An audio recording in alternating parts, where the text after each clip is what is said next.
Todo sobre los demonios y huestes del mal. Para muchos, los ángeles son simples personajes mitológicos, para otros, mensajeros del Creador en la tierra y guardianes del bienestar de los humanos. Aunque se ha escrito mucho sobre ellos, en realidad sabemos muy poco sobre su extraña y singular naturaleza, así como sobre sus enemigos, los demonios, las huestes del mal y los habitantes de las sombras. Tanto es así que podemos llegar a confundir a los primeros con los segundos. En el principio, cuando nada estaba creado, surgió la luz y se diferenció de la oscuridad, dando nacimiento a dos mundos de características opuestas e irreconciliables. La luz se convirtió en la manifestación del bien y dio lugar a los ángeles. La oscuridad supuso la emanación del mal y en ella prosperaron los demonios. Luz y oscuridad, ángeles y demonios se enfrentan desde el origen de los tiempos en una lucha sin cuartel que todavía continúa. Según narra la Biblia en el Génesis, el primer día de la creación Dios dijo, hágase la luz. Y la luz se hizo. Como Dios vio que la luz era buena, estableció una división entre la luz y la oscuridad y llamó a la primera día y a la segunda noche. Contado así, se reconocen unos matices que caracterizarán ya para siempre ambos mundos. Por ejemplo, se dice que la luz era buena y por eso Dios la separó de la oscuridad. Aunque no esté explícitamente formulado, se deduce que la oscuridad es mala. Así quedan establecidos, desde el origen de la creación, los dos campos opuestos que, poco a poco, se irán cargando con sus exclusivos significados. La luz será símbolo de nacimiento y vida, de calor y conocimiento, de elevación espiritual, de seres relacionados con la divinidad y con las alturas celestiales. Por el contrario, la oscuridad representará la degeneración y la muerte, el frío y la destrucción, las bajas pasiones, la oposición sediciosa a la divinidad y los abismos infernales del inframundo. También aparecerán los demonios, espíritus maléficos que viven en las tinieblas del abismo y que se ocupan de entorpecer las obras de Dios. Constituyen el ejército de los malos y también se unirán a él otros seres malévolos, como las brujas y los genios de la oscuridad. Así se establecieron los dos bandos enfrentados en una lucha que se inició en tiempos inmemoriales y cuyo fin no se vislumbra. En tiempos modernos, numerosas novelas han utilizado la ficción para plantear esta eterna disputa entre la luz y la oscuridad, como la trilogía El Señor de los Anillos, de Tolkien. Para quienes, con independencia de sus ideas religiosas, creen en la existencia del bien y el mal como dos grandes fuerzas opuestas, el resultado de esta lucha es fundamental, ya que lo que está en juego es el sentido del mundo y el destino del ser humano. Y, según afirman todas las tradiciones, al común de los mortales nos interesa que ganen los buenos. La creación de los ángeles. Pero, ¿qué es un ángel? Dado que son nuestros aliados y constituyen los guerreros más poderosos de los ejércitos de la luz, resulta fundamental conocerlos. Los textos antiguos presentan a los ángeles como seres mediadores entre Dios y los hombres. Son entidades puramente espirituales y carentes de materia, poseedoras de cuerpos etéreos que, eso sí, pueden adoptar la apariencia que mejor se les acomode. Para las tres religiones llamadas del libro, la judía, la cristiana y la islámica, no hay duda de que los ángeles existen y de que son criaturas del Señor, creadas por Él como servidores que intervienen en el mundo cumpliendo sus instrucciones. Judíos y cristianos tienen, además, la común creencia de que los ángeles son hijos de Dios.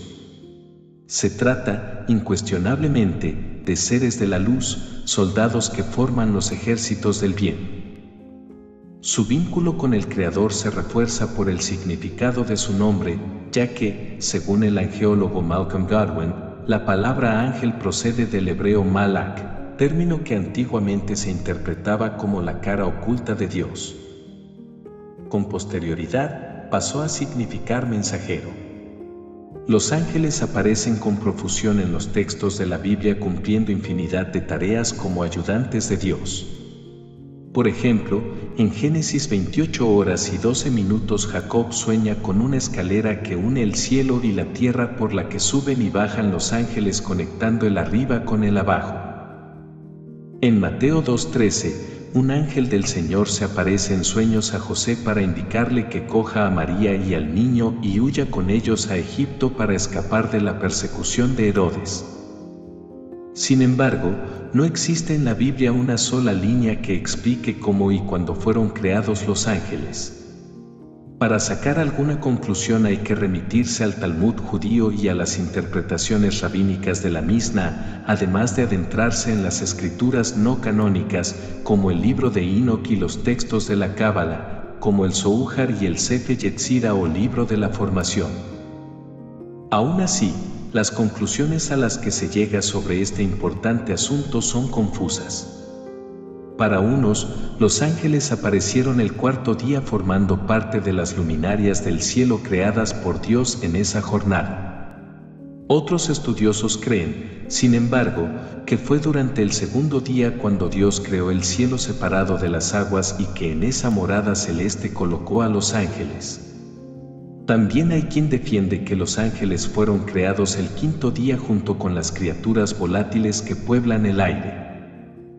Puede, incluso, que estas opiniones no sean excluyentes y que, dado su enorme número y los distintos tipos de ángeles que presuntamente hay, Dios los creara durante esos 3 días. La jerarquía angelical. Si su origen es dudoso, no lo son en absoluto los diferentes tipos de ángeles existentes y el orden jerárquico que estructura sus fuerzas. De explicar cuáles son las categorías angélicas se ocupó Dionisio Areopagita, un teólogo bizantino del siglo V que utilizó ese nombre como seudónimo. En su tratado sobre la jerarquía celestial ordena la tipología de los distintos ángeles y forma tríadas de coros que se disponen en torno al Señor para cantar sus alabanzas. En total suman 9 categorías organizadas de la siguiente forma. Tríada superior. Coro primero, serafines. Coro segundo, querubines. Coro tercero, tronos. Tríada intermedia. Coro cuarto, dominaciones. Coro quinto, virtudes. Coro sexto, potestades. Tríada inferior. Coro séptimo, principados. Coro octavo, arcángeles. Coro noveno, ángeles. Los miembros de cada categoría son numerosos y solo se conocen los nombres individuales de algunos ángeles que alcanzaron fama por algún motivo. En el coro de los arcángeles están los nombres más conocidos, como Miguel, Gabriel y Rafael. Y, por supuesto, los ángeles no se dedican exclusivamente a cantar himnos al Señor. Dada la cantidad de tareas que exige el manejo del universo y teniendo en cuenta el permanente activismo de las fuerzas del mal, los ejércitos angélicos han estado muy ocupados en todas las épocas. Y lo siguen estando. Sus responsabilidades son variadas en función de los autores que consultemos. Simplificando y en rasgos muy generales, diré que los serafines se ocupan del correcto movimiento de los cielos y los querubines, de la luz y las estrellas. Los tronos, según algunos investigadores, tienen forma de rueda y su tarea es el transporte. Las dominaciones se ocupan de organizar la correcta actuación de las 2 categorías que dependen de ellos, las virtudes, que son los encargados de hacer los milagros, y los poderes o potestades, que atienden a las almas extraviadas cuando abandonan el cuerpo al morir. La última tríada reúne las categorías de ángeles más próximos a la tierra y que más contacto tienen con los seres humanos. Los principados, a quienes algunos autores llaman ángeles integradores, se ocupan de dar protección a los países y a las ciudades, procurando que prosperen todas las organizaciones que reúnen a grandes colectivos. Los arcángeles forman un gremio especial, con tareas propias para cada uno de ellos, además de dirigir el último grupo de la jerarquía, los ángeles, las entidades más cercanas a los hombres y llamadas, por eso, guardianes o ángeles de la guarda. ¿De dónde salen los demonios? Lo que sí está claro es que, cumplidos los 7 días de la creación y terminada la obra de Dios, todo era luz y ningún espíritu de la oscuridad enturbiaba el paraíso. Solo había ángeles. ¿Qué ocurrió? En los textos quedan los vagos ecos de una batalla entre los ángeles, de una afrenta contra el Creador y de una rebelión celeste por parte de un grupo de espíritus descontentos.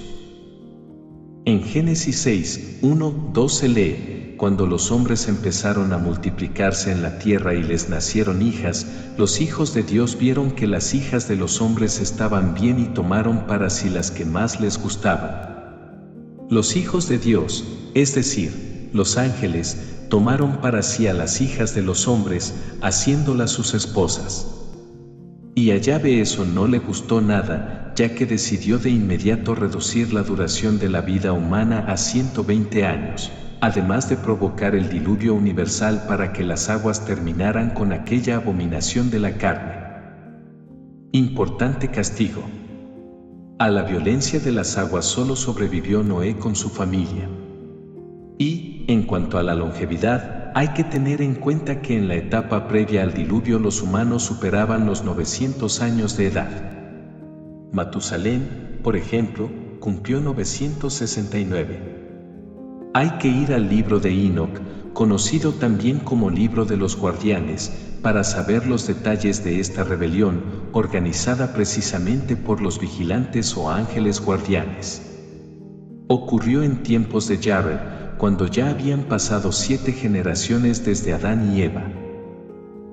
Cuenta Enoc que 200 ángeles guardianes, atraídos por la concupiscencia y por la carne que veían en los cuerpos hermosos de las humanas, abandonaron sus obligaciones para aparearse con ellas. De esa cópula imposible y antinatural entre el espíritu y la materia nacieron los Nefilims, unas criaturas gigantescas y terroríficas que practicaban la antropofagia, el canibalismo y el vampirismo. Según aclara el apócrifo La vida de Adán y Eva, la rebelión se amplió cuando el arcángel Miguel, siguiendo instrucciones del Creador, exigió a todos los ángeles que prestaran obediencia al hombre. Un gran número de ángeles se negó a hacerlo. Voces tan cualificadas como las del evangelista Juan y la de Santo Tomás de Aquino afirman que una tercera parte de todas las jerarquías angélicas se sumó a la sublevación. Así empezó la gran batalla entre el bien y el mal y así surgieron los demonios, que no son otra cosa que los ángeles caídos y su descendencia. Lo advierte Enoc en su libro, y ahora los gigantes que han nacido de los espíritus y de la carne serán llamados en la tierra espíritus malignos y sobre la tierra estará su morada. El diluvio terminó, efectivamente, con sus cuerpos, pero sus espíritus sobrevivieron. En ese primer enfrentamiento masivo entre la luz y la oscuridad se distinguieron algunos de los ángeles rebeldes. Por ejemplo, Chemiasa, cabecilla de los 200 guardianes sublevados. Bajo su mando, al frente de una escuadra, estaba Azazel, demonio citado en el Levítico. También destacaron ciertos ángeles de la luz. Sobre todo, los arcángeles. Siguiendo las órdenes del Creador, Miguel anunció a Chemiasa que perecerían todos los rebeldes que se habían unido con mujeres, al igual que su descendencia. Y Rafael encadenó a Azazel de pies y manos y lo arrojó a las tinieblas, y sobre él echó piedras ásperas y cortantes. Y Gabriel hizo desaparecer a los hijos de los vigilantes enfrentándolos en una guerra de destrucción. En cualquier caso, los espíritus de los demonios quedaron esparcidos por la tierra y el mundo se dividió entre la luz y la oscuridad. Clases de demonios. Los demonios son numerosos. En 1568 el demonólogo y escritor protestante Jan Weir los tenía ya perfectamente numerados y catalogados. Existían 72 príncipes y 7.405.926 diablos, que se organizaban en una legiones compuestas cada una por 6.666 abortos del infierno. Salvo error de cálculo, indica prudentemente el erudito. A lo largo de la Edad Media y del Renacimiento se hicieron muchas y meditadas clasificaciones de los espíritus diabólicos. Una de ellas, realizada en el siglo XVI, corresponde al demonólogo y padre jesuita Martín del Río, que distinguió 6 tipos con estas características. 1. Demonios ígneos, ocupan las capas más altas de la atmósfera y se interesan poco por lo que ocurre en la Tierra. 2. Demonios aéreos, planean en el aire y aterrizan con frecuencia. Abundan, por lo que suelen ser los más invocados por los magos y los brujos.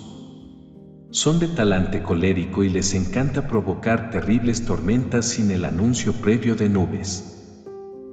3. Demonios terrestres, viven en la tierra y se dividen, a su vez, en 3 subgéneros.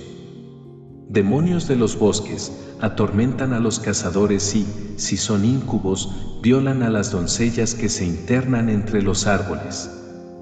Demonios de los campos, destruyen las cosechas y los pastos que nutren al ganado.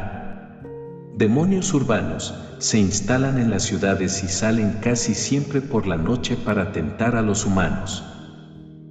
4. Demonios acuáticos, viven tanto en el mar como en el agua dulce de los ríos y los lagos.